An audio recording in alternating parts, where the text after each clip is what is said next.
आम्ही गेलो ना डायरेक्ट गणपत दादांच्या भेटीला. तर चला विषय सांगतो काय झाला. रात्रीच विशालच्या घरी आलो त्याच्यामुळे एवढं समोरचं काय दिसलं नाही, पण सकाळी उठून पाहतोय पवन चक्क्यान डोंगर वातावरणच खतरनाक नाही का. ठरलं असं विशालची गाडी लावायची होती त्याच्या मामाक आणि त्याची जायची होती घेऊन नाही का त्याच्या मामाक जाताना वाटलं नाही आम्ही पृथ्वीवर, असं वाटलं त्याच्या मामाचं घर नाही का डायरेक्ट मला खरं सांगू का मंडळी, या पवन चक्क्याने मी पहिल्यांदाच एवढ्या जवळून पाहिल्या होत्या बघा.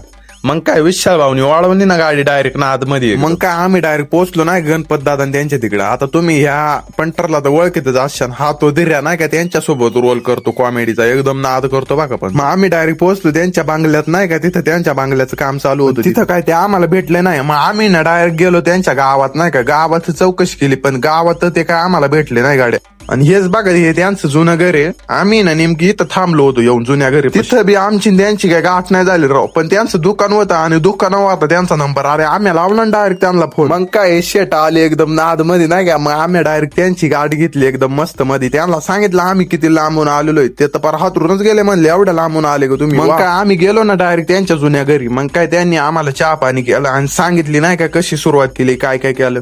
पण माणूस ना एवढा गोड आहे म्हणजे नाही का, एवढा मोठा माणूस असून सुद्धा उशिक गमेंट नाही का, काय नाही, लय गोड माणूस राव. मग दादानी ना आपल्याला चांगल्या प्रकारे मार्गदर्शन केलं बघा कसं व्हिडिओ बनवायचा. आम्ही आधी कसं व्हिडिओ बनवत होतो. आणि विशेष गोष्ट म्हणजे ते ना साध्या मोबाईलवर शूट करतात, त्याच्यामुळे ना माझा आत्मविश्वास अजून वाढला नाही का. तर मंडळी तुम्हाला गणपत दादा माहित नसेल कोण आहे ना, तर आहे ना मी ना त्यांची ना आयडी ना कमेंट मध्ये पिन करतो, नाही तर डिस्क्रिप्शन मध्ये टाकतो, जाऊन आहे ना नक्की पहा बघा. चला भेटू.